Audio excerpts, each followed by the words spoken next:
The world of music stands suspended between grief and awe as the Prince of Darkness takes his final bow.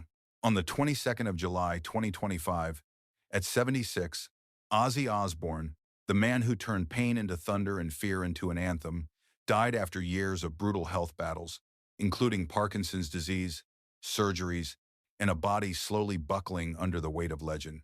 He once admitted the past few years had been sheer misery, not for lack of fight, but because the enemy lived inside his bones.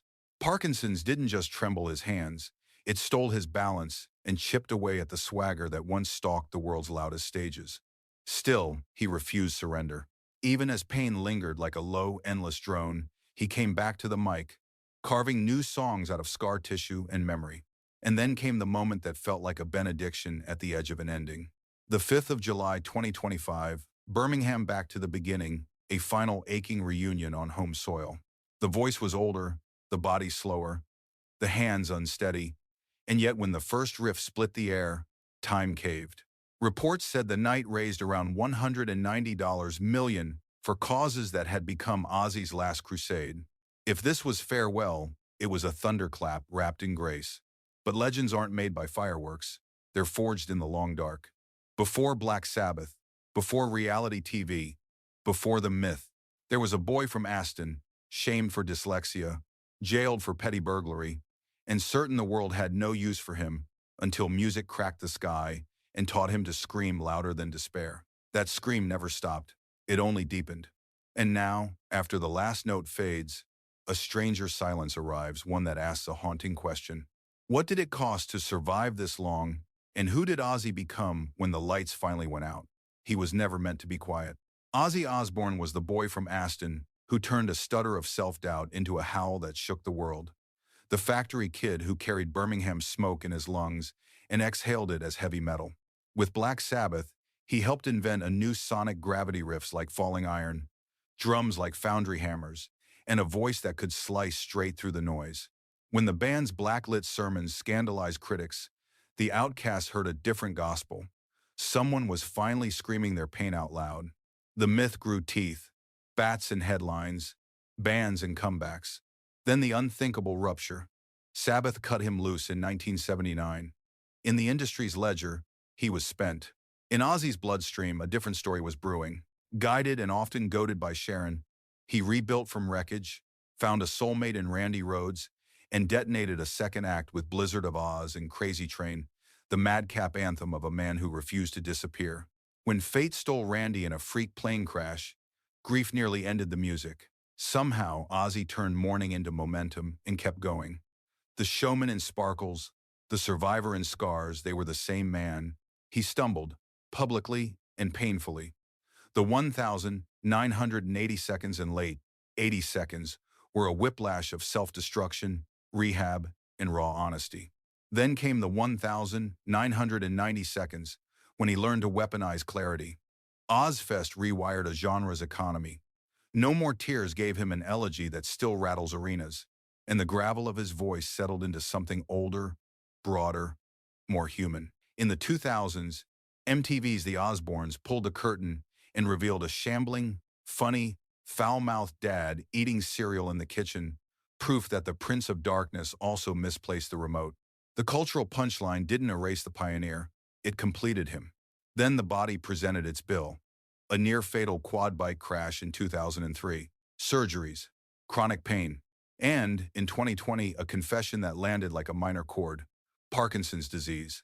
It wasn't a tabloid twist, it was time, relentless and unsentimental. His gait changed, his hands trembled. Some days he wobbled more than he walked. Yet he still made records. Ordinary Man sounded like a letter sealed with grit, and he still promised, almost mischievously, that he wasn't done. In February 2025, Sharon said he was determined to go home to Birmingham for one last communion with the people who forged him.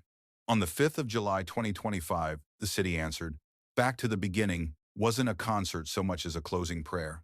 Ozzy seated, older, hands unsteady, voice cracked with mileage, and somehow larger for it. The night pulled in a record-smashing $190 million for causes that had become his final crusade, Parkinson's research and children's care. If farewell has a sound, it's the ring of that last riff sliding into applause that felt suspiciously like gratitude.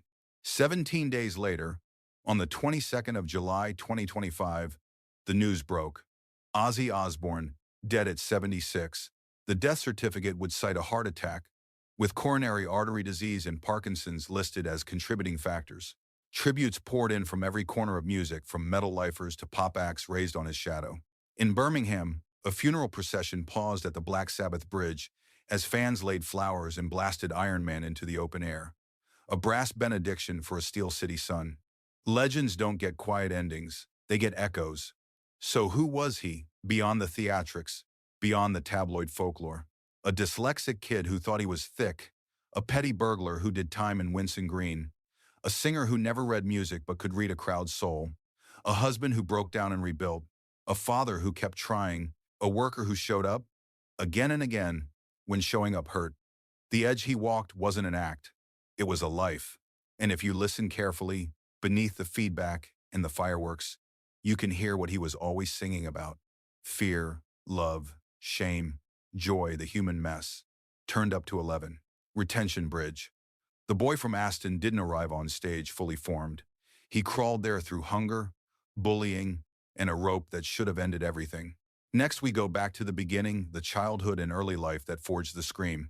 Before the stage lights and the thunder, there was silence, a suffocating kind that filled every corner of a crumbling home in Aston, an industrial suburb of Birmingham, England. The year was 1948, and the world was still nursing the wounds of war. Among the soot and smoke, in a narrow house shared with 6 children, a boy named John Michael Osborne entered a world that seemed to have no use for softness. His father, Jack Osborne, was a toolmaker, stoic and disciplined, a man who believed emotion was weakness. His mother, Lillian, worked long hours at a factory, hands calloused, voice weary. They loved their children perhaps, but survival came first. And for young Ozzy, love often looked like endurance. The cold bit through the brick walls in winter, and hunger gnawed quietly at the edges of each day. He wasn't the bright one, not the clever one. At least that's what he was told. Words and numbers twisted on the page, dancing beyond his control. He didn't know it then, but he had dyslexia, a condition barely understood in 1,950 seconds. Britain, teachers mistook confusion for laziness, frustration for stupidity. "You're thick, Osborne," they'd sneer. "You'll never be anything." The words stuck deeper than any bruise. He tried to fight back once. It earned him a broken nose. After that, he learned silence. At home, there was no sympathy. His father, exhausted from shifts at the factory, met tears with anger. "Stop sniveling and get on with it," he'd bark. Ozzy learned early that vulnerability invited violence. One evening, after another beating at school, he came home shaking. His mother tried to comfort him, but when Jack saw the tears, he snapped. The belt came down again, not because Ozzy had done wrong, but because weakness wasn't tolerated in men. That night, the boy lay awake, listening to the house breathe, wondering why life hurt so much for reasons he didn't understand. By the age of 14, that pain had turned inward. He couldn't see a future, just the narrow streets, the endless gray, and the echo of laughter that didn't include him. One day, in that small, dimly lit bedroom, he decided to end it. Using his mother's washing line, he tied a rope to a ceiling beam, climbed a chair, and prepared to let go. Fate intervened in the cruelest of ways. His father walked in, saw him, and instead of comfort, beat him for trying. Ozzy would later say, "He thought he could beat the sadness out of me." Something changed that night, not healing, but hardening. He stopped trying to be understood. He drifted through school like a ghost, eventually dropping out at 15, with no qualifications, no direction, and no hope. He took whatever work he could find: construction, tuning car horns at a factory, even cleaning up at a slaughterhouse, a job that left him reeking of blood. "It didn't bother me," he said later. "The world already smelled like death, but jobs never lasted. He was too restless, too distracted, too lost. The poverty was suffocating. His shoes had holes, his clothes hung in rags. At times, he stole just to eat. One night, desperation overruled caution. Along with a friend, he broke into a clothing shop, hoping to pawn the goods. The burglary was a disaster. They tripped the alarm, were caught almost immediately, and Ozzy was sentenced to 6 weeks in Winson Green prison. For the first time in his life, he was alone in a cell, no family, no noise, no escape. "It scared me senseless," he'd recall. "The sound of that door slamming, It's something I'll never forget. Prison wasn't revelation, it was realization. He'd reached the edge. But amid the gray monotony, something extraordinary happened. One afternoon, a radio in the next cell crackled to life. The song was She Loves You by the Beatles.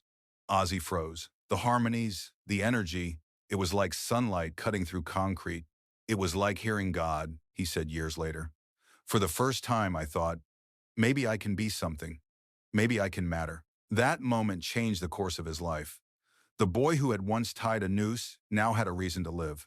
He didn't know music, couldn't read notation, couldn't play an instrument, but he knew what that sound made him feel. And he wanted to make others feel it too. When he left prison, he didn't walk out reformed. He walked out reborn, with a dream, however fragile. He scrawled Ozzy on his school jacket, a nickname meant as a joke that became his identity. He started singing in local pubs and dingy basements, his voice raw, untrained, but unmistakably alive.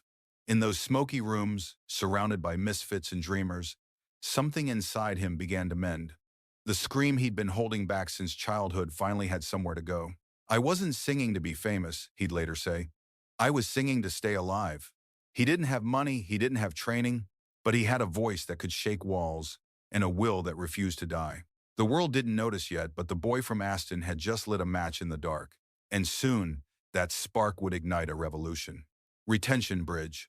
The scream that began in a Birmingham basement was about to echo across the world. Next, we'll step into Ozzy Osbourne's early career, the unlikely formation of Black Sabbath, the sound that changed music forever, and the demons that rose with it. In 1968, inside a crumbling factory rehearsal room in Birmingham, fate assembled four misfits who had no idea they were about to change music forever.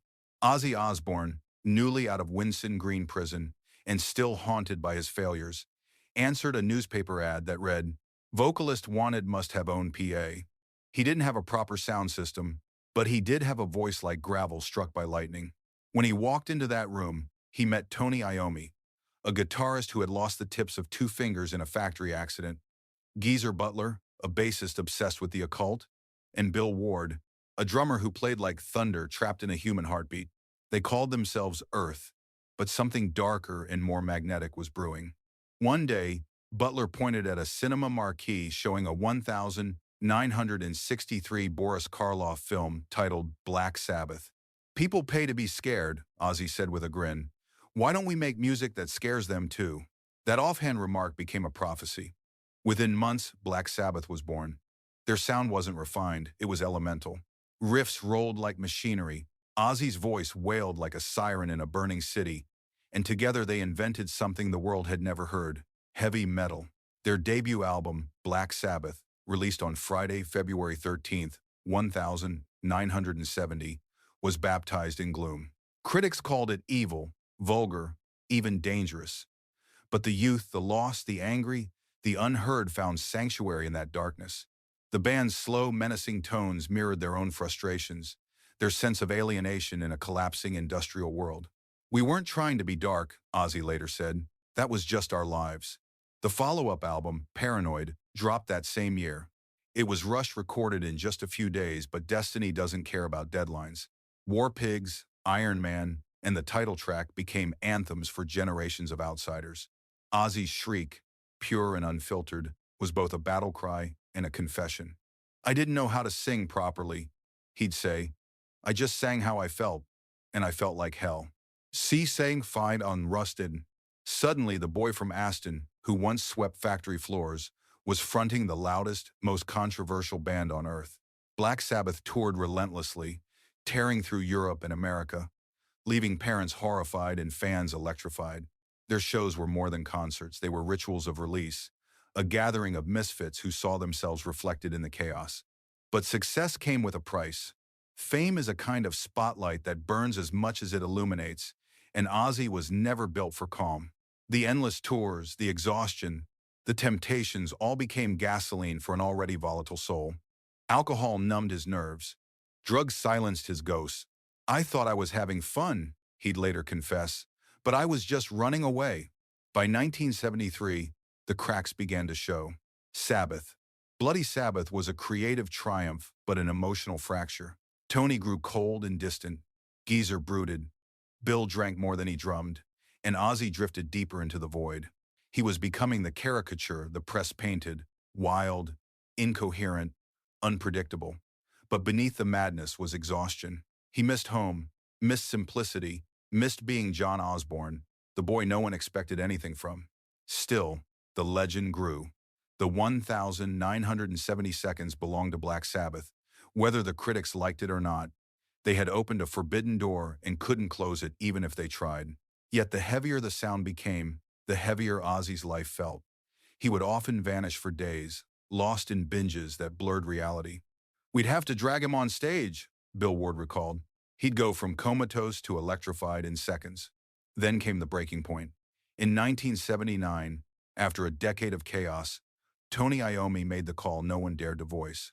Ozzy was fired, not to his face but through management. "They didn't even have the guts to tell me," he said bitterly. "That band was my life. I was destroyed." In that moment, everything collapsed. Black Sabbath had been his identity, his redemption, his proof that the world had been wrong about him. Now, it was gone. He locked himself in a Los Angeles hotel room, curtains drawn, drinking and using until he could no longer feel. "I thought I'd fade away there," he said. "Just disappear quietly. But legends don't vanish, they evolve." It was Sharon Arden, the daughter of Sabbath's manager, who refused to let him rot. She saw in him something still burning. "You're the magic, Ozzy," she told him. "You can do this without them." Her faith was a defibrillator. Together they built a small team, and alongside a young, prodigious guitarist named Randy Rhoads, they began recording Blizzard of Oz in 1980. The world wasn't ready for it, but it listened. Crazy Train and Mr. Crowley weren't just hits, they were rebirths. Ozzy, once written off as finished, was suddenly alive again, wilder, freer, and somehow sharper than before. "Randy saved me," he later said. "He gave me purpose again." Blizzard of Oz went multi-platinum, followed by Diary of a Madman in 1981, and Ozzy was resurrected not just as a frontman, but as a force of his own. The madman image was still there, but now it carried depth, tragedy, and a strange nobility. He was the unkillable survivor, the man who kept rising no matter how hard he fell. But fate has a cruel sense of timing. At the height of his rebirth, tragedy would strike again, this time with a violence that would change him forever. The world had finally begun to love him, and he had finally begun to love life again. Then, one morning in 1982, the sky caught fire, and everything Ozzy had rebuilt was reduced to ashes. By 1981, Ozzy Osbourne had clawed his way out of oblivion and into immortality. What began as a desperate attempt to prove he wasn't finished had turned into something no one could have predicted. A second act louder, darker, and more successful than the first. Blizzard of Oz wasn't just an album, it was a resurrection. The critics called it the rebirth of heavy metal. Fans called it a miracle. And Ozzy, he called it survival. Behind every roaring chorus and every scream that tore through stadium speakers was a man who refused to die quietly.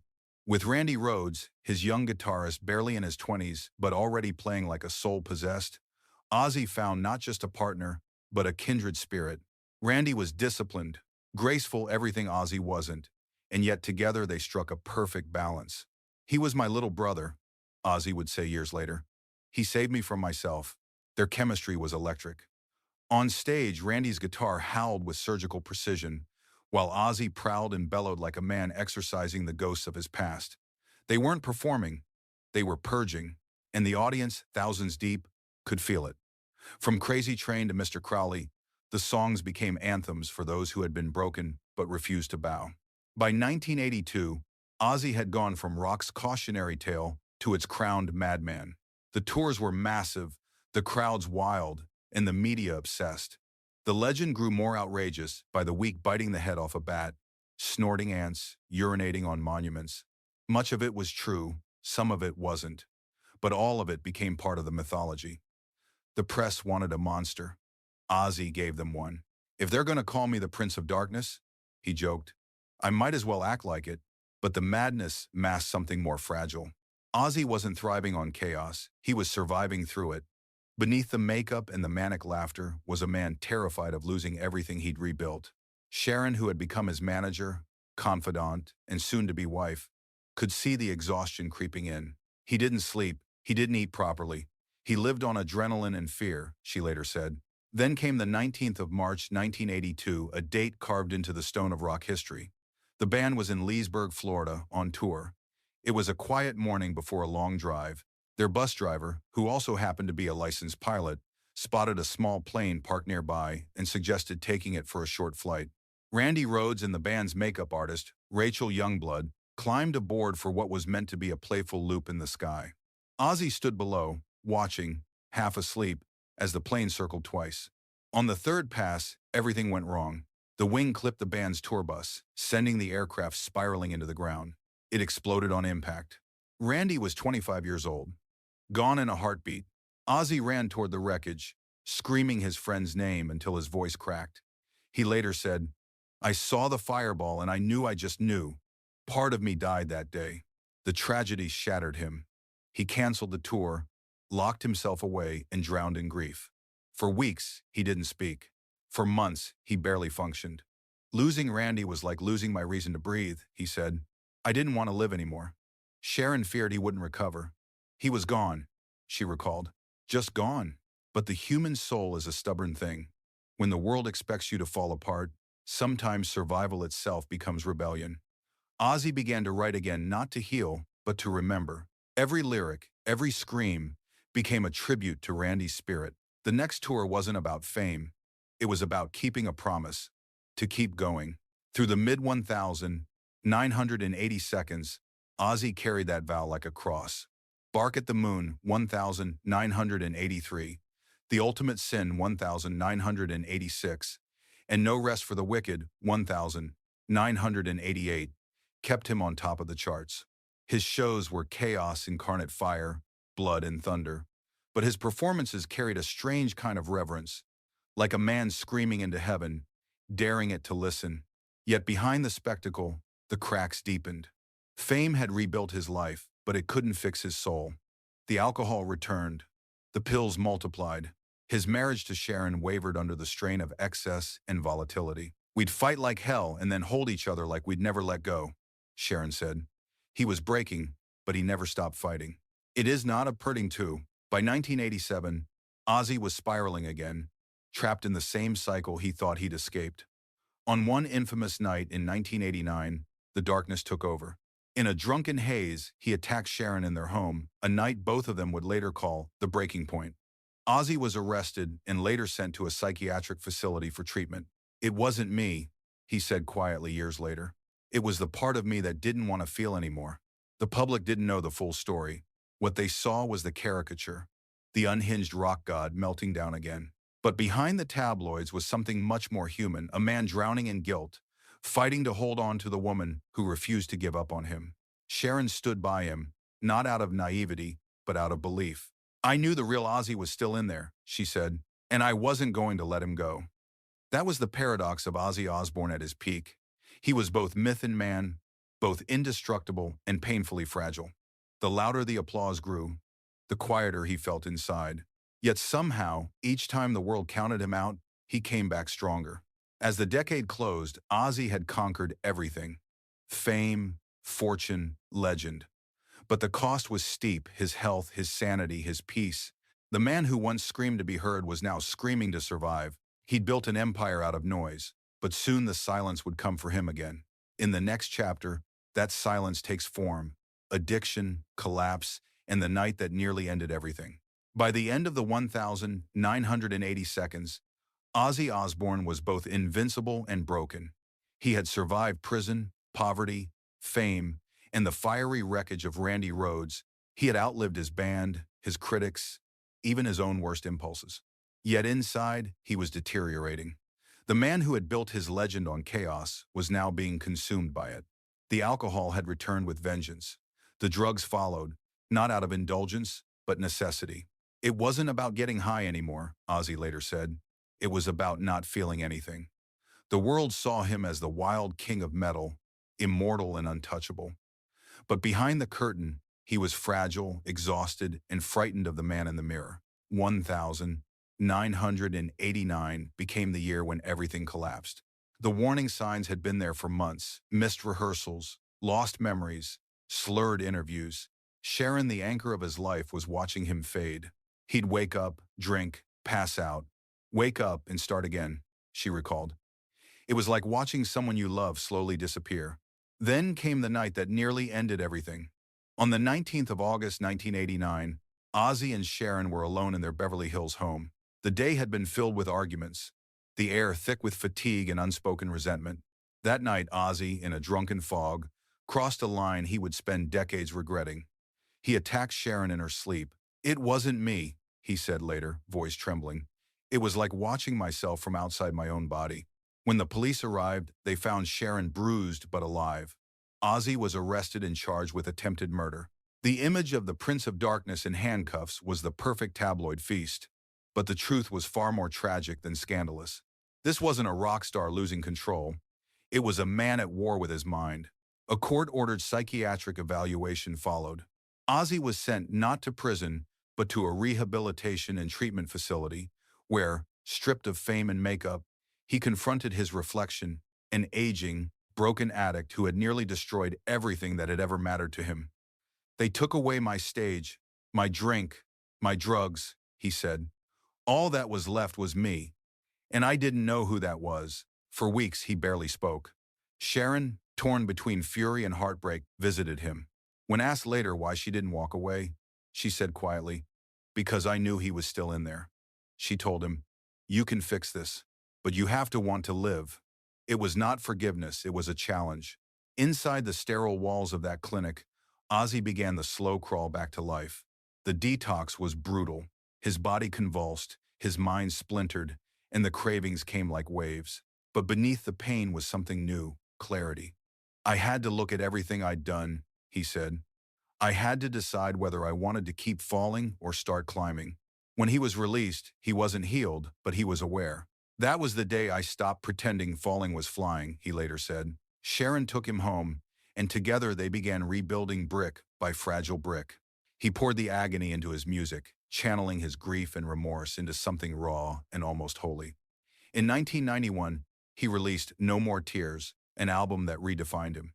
The title track was a confession, and Mama, I'm Coming Home, written for Sharon, was his repentance. It wasn't just a hit, it was a soul laid bare. "It was the sound of a man trying to be human again," one critic wrote. And for Ozzy, it was that and more. It was proof that redemption was still possible. Yet, even as sobriety took root, the shadows never fully left. Ozzy was a man built from tragedy and chaos. Peace didn't come naturally. The 1,990 seconds brought triumphs: Ozfest, platinum records, and finally, recognition as one of rock's elder statesmen. But inside, he was always waiting for the next fall. "I've always been scared of quiet," he said. "When things go quiet, that's when the demons start whispering." The whispers came again in the early 2000s. Fame returned in the strangest form: MTV's The Osbournes, a reality show that turned his family's private life into global entertainment. Viewers saw a lovable, stumbling father figure who muttered, swore, and wandered the house in mismatched pajamas. It was a softer side of the Prince of Darkness, and it made him an unlikely pop culture icon. But beneath the laughter, the cracks deepened once more. The cameras caught only fragments: the tremors in his hands, the slowness of his speech, the fatigue behind the grin. Years of abuse had left their mark. Then, in 2003, came the near-fatal quad bike accident. The crash shattered his collarbone, broke ribs, crushed vertebrae, and left him in a coma for 8 days. Doctors warned he might never walk again. When he finally opened his eyes, Sharon wept. "I thought we'd lost him," she said. But Ozzy did what Ozzy always did: he defied the odds. Through months of agonizing rehabilitation, he learned to stand, then walk, then perform again. When he stepped onto the stage at the Brit Awards in 2004, scarred but smiling, the audience erupted. He raised his arms like a man who had outrun the Reaper once more. "I hurt every day," he admitted, "but I'm still breathing." That's enough. It was enough for a while. But the body remembers every fall, every night it was pushed beyond endurance. By 2019, the inevitable came. A misstep at home dislodged the metal rods in his spine from the earlier accident, plunging him into unimaginable pain. Months later, he revealed the truth he had kept hidden: Parkinson's disease. The diagnosis was both devastating and liberating. "I'm not dying," he said, "but it feels like my life's shrinking." His hands trembled. His balance faltered. But he kept recording, kept joking, kept fighting. "I'm not ready to hang up my mic yet," he told fans, defiance still flickering in his eyes. Ordinary Man, 2020, became a haunting farewell letter written by a man who knew the curtain was closing but refused to leave the stage. When asked what scared him most, Ozzy said, "Not death. I've danced with death my whole life. What scares me is being forgotten." He never was. He'd faced addiction, loss, and disease and still, somehow stood. But in his final years, as his body weakened and his voice grew soft, the Prince of Darkness would deliver his most human performance, yet a goodbye not of fire, but of grace. By the time the 2020 seconds arrived, Ozzy Osbourne was no longer the shrieking demon of the 1970 seconds, nor the chaotic TV dad of the early 2000s. He was something rarer, a survivor in full view of the world. Every scar, tremor, and breath told the story of a man who had endured more than most mortals could bear. When he revealed his Parkinson's disease diagnosis in January 2020, the world's reaction wasn't pity, it was awe. The Prince of Darkness had never been so vulnerable, yet never so noble. His honesty about his illness, his fear, and his frustration resonated deeply. "These past few years have been sheer misery," he admitted in a BBC interview, his voice trembling but steady. "But I'm still here, I'm still fighting." He fought through pain that would have silenced anyone else. Multiple surgeries on his neck and spine, infections, nerve damage, each left him weaker, yet somehow more defiant. Sharon became his constant guardian, manager, and nurse all at once. She restructured their home in Buckinghamshire so he could move freely, rails on the walls, ramps instead of stairs, therapy equipment tucked into what was once a music room. "He wants to keep living," she said, "so we built a world where he can." Ozzy still made music. In 2020, he released Ordinary Man, followed by Patient Number 9 Inches 2022. Both albums were elegies in disguise, songs soaked in reflection and mortality, but alive with gratitude. Collaborating with Elton John, Jeff Beck, and Eric Clapton, Ozzy turned his decline into art. The lyrics were brutally honest. "Don't forget me as the colors fade," he sang, as if whispering to his younger self. Every track carried the same unspoken message. "I'm still here, not as the monster, not as the myth, but as the man." Even as his body betrayed him, Ozzy's humor never did. In interviews, he would joke about death with the same irreverence that once made headlines. "When I die," he quipped, "bury me upside down so the world can kiss my ass." That defiance, half joke, half philosophy, was his way of looking mortality in the eye without blinking. But beneath the laughter was exhaustion. In early 2023, he canceled what was to be his final world tour. In a heartfelt statement, he told fans, "I'm not physically capable of touring anymore. This is probably one of the hardest things I've ever had to share." The words broke hearts across generations. After all, Ozzy had always been the man who wouldn't quit. To see him surrender, even gracefully, felt like the end of an era. Yet he didn't disappear. Instead, he shifted to something quieter, something purer: family. Sharon stood beside him, as she always had. Their children, Kelly, Jack, and Amy, became his new stage.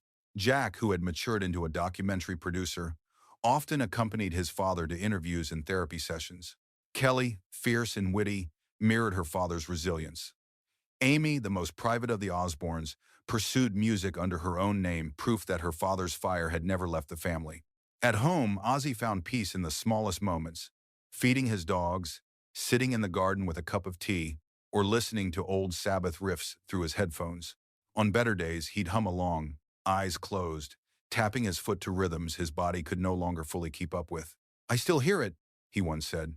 "The music's still in my head. It just takes me longer to catch up." And then came his final public performance, the one that felt like destiny closing its loop. On the 5th of July, 2025, in Birmingham, the city that had birthed him, Ozzy took the stage one last time with the original members of Black Sabbath. The concert was called Back to the Beginning. He walked slowly, leaning on a cane, Sharon by his side. When the crowd saw him, 40,000 people fell silent. Then came the first chord of Paranoid, and for a fleeting moment, time folded in on itself. His voice cracked, his hands shook, but the power was still there, the scream that had once split the world open. "This may well be the last time I ever stand on a stage," he told the audience. "If it is, thank you for giving me a life I never deserved." Lever Manning held him for the drung. in a Motherman in Conambers. That night, the concert raised $190 million for Parkinson's research and children's hospitals, his final gift to the world. 17 days later, on the 22nd of July 2025, Ozzy Osbourne died peacefully at home, surrounded by family. Sharon later said his last words were a whisper. "It's all been crazy, but I'm glad I lived it. The world lost the Prince of Darkness, but gained something far more eternal, a symbol of resilience."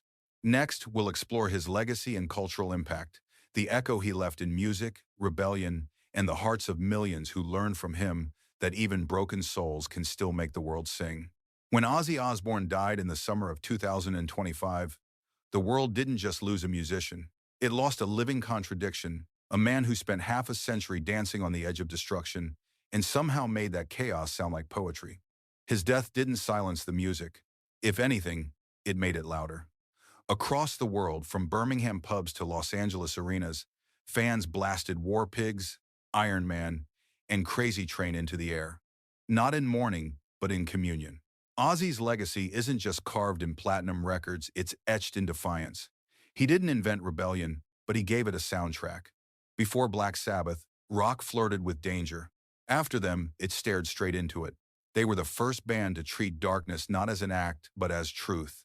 And Ozzy's voice, otherworldly, haunted, utterly human, was the sound of that truth made flesh. As critic Lester Bangs once wrote, Ozzy Osbourne didn't sing songs, he exercised them. But what truly immortalized him wasn't just what he screamed, it was why. Beneath the theatrics and the myth was a message the broken could understand, that pain could be transformed into power. He made the lost feel seen, the lonely feel loud, the misunderstood feel like they belonged.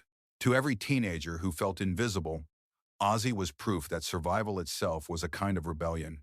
And then came the paradox, the soft, almost absurdly domestic side that MTV revealed. The world watched as the same man who once terrified parents now shuffled through his kitchen mumbling about the remote control. The Osbournes didn't kill his mystique, it expanded it. It showed that beneath the legend was a man as flawed, funny, and fragile as the rest of us. It was the most punk rock thing he ever did, being real. Musically, his impact transcended genres. Metallica, Iron Maiden, Slipknot, Korn. Every modern metal act carries a piece of his DNA. His sound was seismic, but his influence was spiritual. He proved that vulnerability could be just as powerful as rage. In a world obsessed with polish, Ozzy stayed raw, imperfect, honest. His philanthropy in later years deepened the myth into meaning. The Ozzy Osbourne Foundation, established posthumously by Sharon and their children, funds Parkinson's research, mental health initiatives, and addiction recovery programs for musicians. It's poetic justice help for the very demons he once fought alone. Music saved him, Sharon said at the memorial. Now it's saving others. In Birmingham, his hometown, the government announced the renaming of the Aston Viaduct to Osborne Bridge, connecting the two neighborhoods that defined his early life poverty and perseverance. Murals bloomed across brick walls. Ozzy in his youth, Mike raised high, screaming into eternity. Fans left flowers, guitars, handwritten notes. One read, "Thank you for making it okay to be broken." Even in academia, his legacy found a strange reverence. Universities began offering courses titled The Philosophy of Heavy Metal, from Black Sabbath to existentialism, exploring how Ozzy's lyrics, often dismissed as wild or nonsensical, echoed questions about mortality, purpose, and identity. The boy who once failed school because of dyslexia had become a subject of study. And perhaps the most haunting tribute came from his peers. At the 2026 Grammy Awards, the lights dimmed. A single spotlight shone on an empty microphone. Behind it, a screen played his final Birmingham performance, his voice cracked, his eyes gleaming with age. Then the crowd stood, tens of thousands strong, chanting his name. Ozzy, Ozzy, Ozzy. It wasn't applause. It was resurrection. Even decades from now, his story will remain more than a rock biography. It's a parable about endurance. A reminder that life isn't about avoiding the darkness, but learning how to sing through it. Because Ozzy Osbourne was never the devil the tabloids painted. He was a man who lived every emotion to its breaking point. Fear, rage, grief, love, and shared it with the world, unfiltered. And in doing so, he became what all great artists become, not immortal in flesh, but in echo. But every echo fades, eventually, into memory. And when the noise finally dies down, what remains isn't the legend, it's the man. Up next, we'll look through the eyes of those who knew him best, the channel's opinion, a reflection on the fragile line between genius and self-destruction, and what Ozzy's story truly says about being human. There are few names in the history of music that feel as inevitable, as elemental as Ozzy Osbourne. His story isn't just one of fame and excess, it's a testament to what happens when raw humanity refuses to surrender, even when life keeps demanding that it should. What strikes me most about Ozzy is how honest his chaos was. He never pretended to be perfect, never wore redemption like a costume. Every scar, every relapse, every apology, he showed them all. The man you saw stumbling on stage or mumbling on television was the same man who had once wept in a Birmingham prison cell, wondering if the world had forgotten him. He didn't hide his darkness, he sang through it. In a culture obsessed with polish, Ozzy stayed gloriously unfiltered. He didn't chase cool, he defined it by accident. There was no strategy, no branding, just survival. And maybe that's why generations still cling to his story. Because beneath the metal and mayhem, Ozzy Osbourne was all of us at our most fragile, trying to find meaning in pain, trying to turn our private chaos into something that might outlast us. For decades, tabloids called him mad, evil, possessed. But those who truly listened knew the truth. Ozzy wasn't the devil, he was the witness. He looked into the abyss and didn't flinch. He gave a voice to those who were drowning in silence.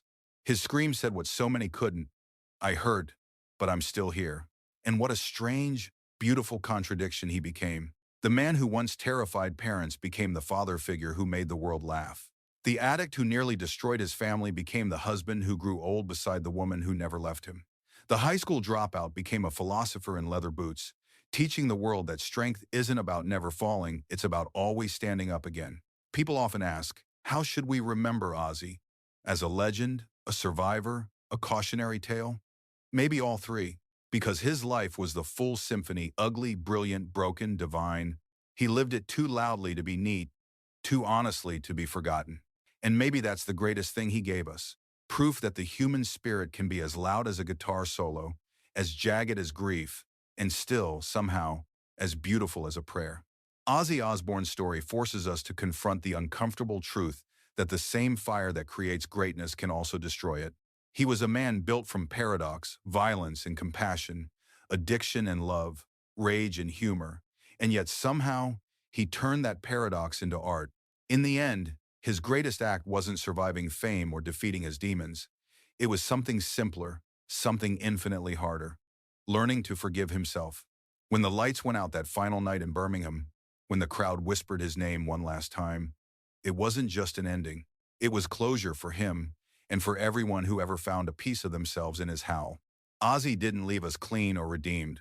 He left us real, and that might be the rarest legacy of all. But even as the curtain falls and the noise fades, one truth lingers in the air like feedback from an amplifier. Some souls were never meant to go quietly, and in the echo of his final song lies something eternal, a memory that refuses to die.